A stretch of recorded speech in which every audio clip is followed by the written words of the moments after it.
যুদ্ধের আগুনে গোটা বিশ্ব যখন টালমাটাল, ঠিক তখনই দূর প্রাচ্যে শান্তিপ্রিয় দেশ জাপান নিজেদের সমরশক্তি বৃদ্ধির ঘোষণা দিয়েছে। দেশটির প্রতিরক্ষা মন্ত্রণালয় জানিয়েছে, জাপান প্রথমবারের মতো নিজস্ব তৈরি দূরপাল্লার ক্ষেপণাস্ত্র মোতায়েন করতে যাচ্ছে। প্রশ্ন উঠছে, জাপানের এই ক্ষেপণাস্ত্র মোতায়েন কি শুধুই প্রতিরক্ষা, নাকি প্রতিবেশী চীন ও উত্তর কোরিয়ার প্রতি সতর্কবার্তা, নাকি অন্য কোনো কৌশল? জাপানের প্রতিরক্ষা মন্ত্রণালয় জানিয়েছে, আগামী ৩১ মার্চ এই ক্ষেপণাস্ত্র মোতায়েন করা হবে। ওয়ালটন বিএলডিসি ফ্যান, খরচ বাঁচে 65% পর্যন্ত। ওয়ালটন বিএলডিসি ফ্যান ছড়ায় স্বস্তির সবুজ হাওয়া। ৯ মার্চ সোমবার সকালে জাপানের কুমামোতো শহরের গ্রাউন্ড সেলফ ডিফেন্স ফোর্সের ক্যাম্প কেঙ্গুনে দেশীয়ভাবে তৈরি type 12 surface two sheep extended range ক্ষেপণাস্ত্রের লঞ্চার ও সংশ্লিষ্ট সরঞ্জাম পৌঁছেছে। সেখানে এগুলো মোতায়েনের প্রস্তুতি চলছে। প্রতিরক্ষা মন্ত্রণালয় জানিয়েছে, মূল পরিকল্পনার চেয়ে ১ বছর আগেই এই ক্ষেপণাস্ত্র মোতায়েন করা হচ্ছে। চীন জাপানের দূরবর্তী দ্বীপপুঞ্জ ও তাইওয়ানের কাছাকাছি এলাকায় সামরিক মহড়া বাড়ানো এবং উত্তর কোরিয়ায় ক্রমবর্ধমান ক্ষেপণাস্ত্র ও পারমাণবিক কর্মসূচির প্রেক্ষাপটে এই সিদ্ধান্ত নেওয়া হয়েছে। উন্নত সংস্করণের টাইপ 12 ক্ষেপণাস্ত্রের পাল্লা প্রায় ১,০০০ কিলোমিটার। ফলে কুমামোতো ঘাঁটি থেকে চীনের উপকূল, পূর্ব চীন সাগরের বড় অংশ, এমনকি তাইওয়ানের উত্তর পূর্বের জলসীমাও এর আওতায় পড়বে।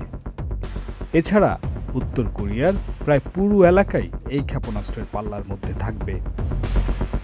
জাপানের ২০২২ সালের জাতীয় নিরাপত্তা কৌশল অনুযায়ী দেশটি প্রথমবারের মতো কাউন্টার স্ট্রাইক সক্ষমতা অর্জনের পথ তৈরি করে। অর্থাৎ শত্রু দেশ হামলা করলে বা হামলার আশঙ্কা থাকলে পাল্টা আঘাত হানার সক্ষমতা রাখবে দেশটি। তবে জাপান বলেছে, এ ধরনের শক্তি ব্যবহৃত হবে ন্যূনতম প্রয়োজনীয় মাত্রায়। এই সক্ষমতার অংশ হিসেবে জাপান স্ট্যান্ড অফ মিসাইল ব্যবহার করতে চায়, যা দূর থেকে শত্রুর লক্ষ্যবস্তুতে আঘাত করতে পারে। তবে সমালোচকরা বলেছেন, এসব ক্ষেপণাস্ত্র যে ঘাঁটিগুলোতে থাকবে সেগুলো শত্রুদের পাল্টা হামলার লক্ষ্যবস্তুতে পরিণত হতে পারে। প্রতিরক্ষা মন্ত্রণালয় আরও জানিয়েছে, দূরবর্তী দ্বীপগুলোর প্রতিরক্ষার জন্য হাইপার ভ্যালোসিটি গ্লাইডিং প্রজেক্টাইল নামের আরেকটি ক্ষেপণাস্ত্র ব্যবস্থা এ মাসেই শিজুওকার ক্যাম্প পুজিতে মোতায়েন করা হবে।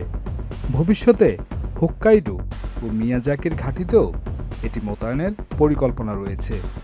এছাড়াও ২০২৭ সালে জাহাজ ও বিমান থেকে উৎক্ষেপণযোগ্য টাইপ 12 ক্ষেপণাস্ত্র জাপানের সামরিক বাহিনীতে যুক্ত হবে বলে জানানো হয়েছে।